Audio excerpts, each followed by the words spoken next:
सावन सोमवार व्रत कथा। श्रावण सोमवार की कथा के अनुसार अमरपुर नगर में एक धनी व्यापारी रहता था। दूर दूर तक उसका व्यापार फैला हुआ था। नगर में उस व्यापारी का सभी लोग मान सम्मान करते थे। इतना सब कुछ होने पर भी वह व्यापारी अंतर्मन से बहुत दुखी था, क्योंकि उस व्यापारी का कोई पुत्र नहीं था। दिन रात उसे एक ही चिंता सताती रहती थी, उसकी मृत्यु के बाद उसके इतने बड़े व्यापार और धन संपत्ति को कौन संभालेगा। पुत्र पाने की इच्छा से वह व्यापारी प्रति सोमवार भगवान शिव की व्रत पूजा किया करता था। सायंकाल को व्यापारी शिव मंदिर में जाकर भगवान शिव के सामने घी का दीपक जलाया करता था। उस व्यापारी की भक्ति देखकर एक दिन पार्वती ने भगवान शिव से कहा, हे प्राणनाथ, यह व्यापारी आपका सच्चा भक्त है। कितने दिनों से यह सोमवार को व्रत और पूजा नियमित कर रहा है। भगवान आप इस व्यापारी की मनोकामना अवश्य पूर्ण करें। भगवान शिव ने मुस्कुराते हुए कहा, हे पार्वती, इस संसार में सबको उसके कर्म के अनुसार फल की प्राप्ति होती है। प्राणी जैसा कर्म करते हैं उन्हें वैसा ही फल प्राप्त होता है। इसके बावजूद पार्वती जी नहीं मानी। उन्होंने आग्रह करते हुए कहा, नहीं प्राणनाथ, आपको इस व्यापारी की इच्छा पूरी करनी ही पड़ेगी। यह आपका अनन्य भक्त है। प्रति सोमवार आपका विधिवत व्रत करता है और पूजा अर्चना के बाद आपको भोग लगाकर एक समय भोजन ग्रहण करता है। आपको इसे पुत्र प्राप्ति का वरदान देना ही होगा। पार्वती का इतना आग्रह देखकर भगवान शिव ने कहा, तुम्हारे आग्रह पर मैं इस व्यापारी को पुत्र प्राप्ति का वरदान देता हूँ, लेकिन इसका पुत्र 16 वर्ष से अधिक जीवित नहीं रहेगा। उसी रात भगवान शिव ने स्वप्न में उस व्यापारी को दर्शन देकर उसे पुत्र प्राप्ति का वरदान दिया और उसके पुत्र के 16 वर्ष तक जीवित रहने की बात भी बताई। भगवान के वरदान से व्यापारी को खुशी तो हुई, लेकिन पुत्र की अल्पायु की चिंता ने उस खुशी को नष्ट कर दिया। व्यापारी पहले की तरह सोमवार का विधिवत व्रत करता रहा। कुछ महीने पश्चात उसके घर अति सुंदर पुत्र उत्पन्न हुआ। पुत्र जन्म से व्यापारी के घर में खुशियां भर गई। बहुत धूमधाम से पुत्र जन्म का समारोह मनाया गया। व्यापारी को पुत्र जन्म की अधिक खुशी नहीं हुई, क्योंकि उसे पुत्र की अल्पायु के रहस्य का पता था। यह रहस्य घर में किसी को नहीं मालूम था। विद्वान ब्राह्मणों ने उस पुत्र का नाम अमर रखा। जब अमर 12 वर्ष का हुआ तो शिक्षा के लिए उसे वाराणसी भेजने का निश्चय हुआ। व्यापारी ने अमर के मामा दीपचंद को बुलाया और कहा कि अमर को शिक्षा प्राप्त करने के लिए वाराणसी छोड़ आओ। अमर अपने मामा के साथ शिक्षा प्राप्त करने के लिए चल दिया। रास्ते में जहाँ भी अमर और दीपचंद रात्रि विश्राम के लिए ठहरते, वहीं यज्ञ करते और ब्राह्मणों को भोजन कराते थे। लंबी यात्रा के बाद अमर और दीपचंद एक नगर में पहुंचे। उस नगर के राजा की कन्या के विवाह की खुशी में पूरे नगर को सजाया गया था।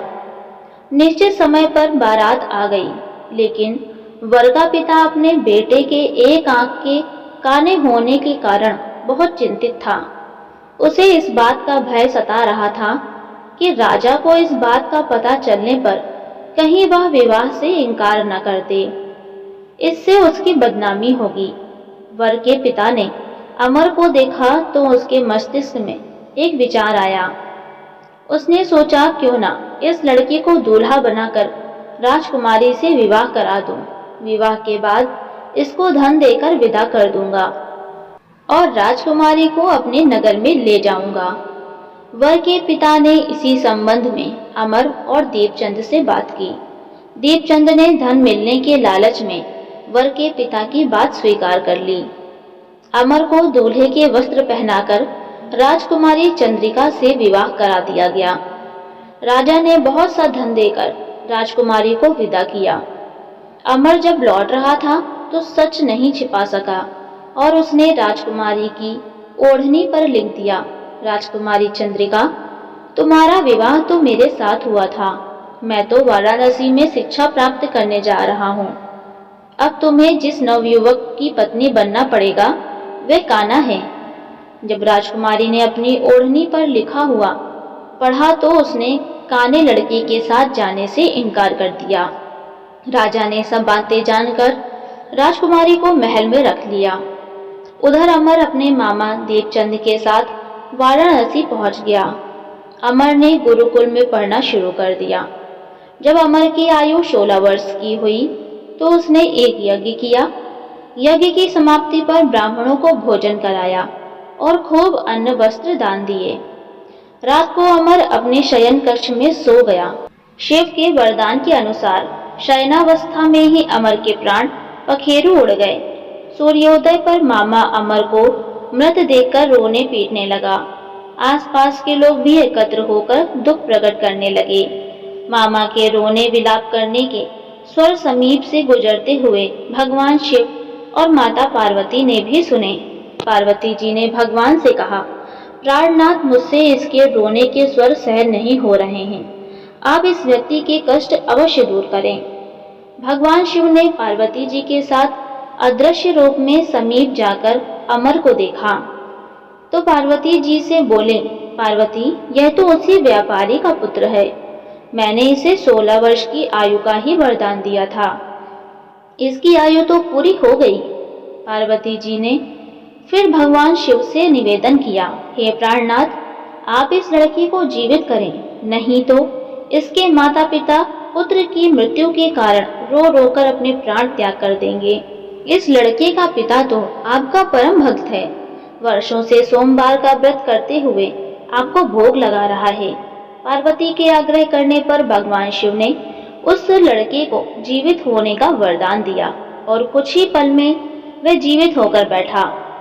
शिक्षा समाप्त करके अमर मामा के साथ अपने नगर की ओर चल दिया। दोनों चलते हुए उसी नगर में पहुंचे जहां अमर का विवाह हुआ था। उस नगर में भी अमर ने यज्ञ का आयोजन किया। समीप से गुजरते हुए नगर के राजा ने यज्ञ का आयोजन देखा। राजा ने अमर को तुरंत पहचान लिया। यज्ञ समाप्त होने पर राजा अमर और उसके मामा को महल में ले गया और कुछ दिन उन्हें महल में रखकर बहुत सा धन वस्त्र देकर राजकुमारी के साथ विदा किया। रास्ते में सुरक्षा के लिए राजा ने बहुत से सैनिकों को भी साथ भेजा।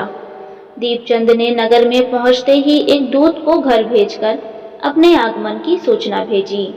अपने बेटे अमर के जीवित प्रयास लौटने की सूचना से व्यापारी बहुत प्रसन्न हुआ।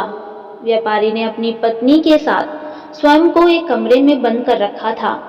भूखे प्यासे रहकर व्यापारी और उसकी पत्नी अपने बेटे की प्रतीक्षा कर रहे थे। उन्होंने प्रतिज्ञा कर रखी थी कि यदि उन्हें अपने बेटे की मृत्यु का समाचार मिला तो दोनों अपने प्राण त्याग देंगे। व्यापारी अपनी पत्नी और मित्रों के साथ नगर के द्वार पर पहुंचा। अपने बेटे के विवाह का समाचार सुनकर पुत्र वधू राजकुमारी चंद्रिका को देखकर उसकी खुशी का ठिकाना न रहा। उसी रात भगवान शिव ने व्यापारी के स्वप्न में आकर कहा, हे श्रेष्ठी, मैंने तेरे सोमवार के व्रत करने और व्रत कथा सुनने से प्रसन्न होकर तेरे पुत्र को लंबी आयु प्रदान की है। व्यापारी बहुत प्रसन्न हुआ। सोमवार का व्रत करने से व्यापारी के घर में खुशियां लौट आईं।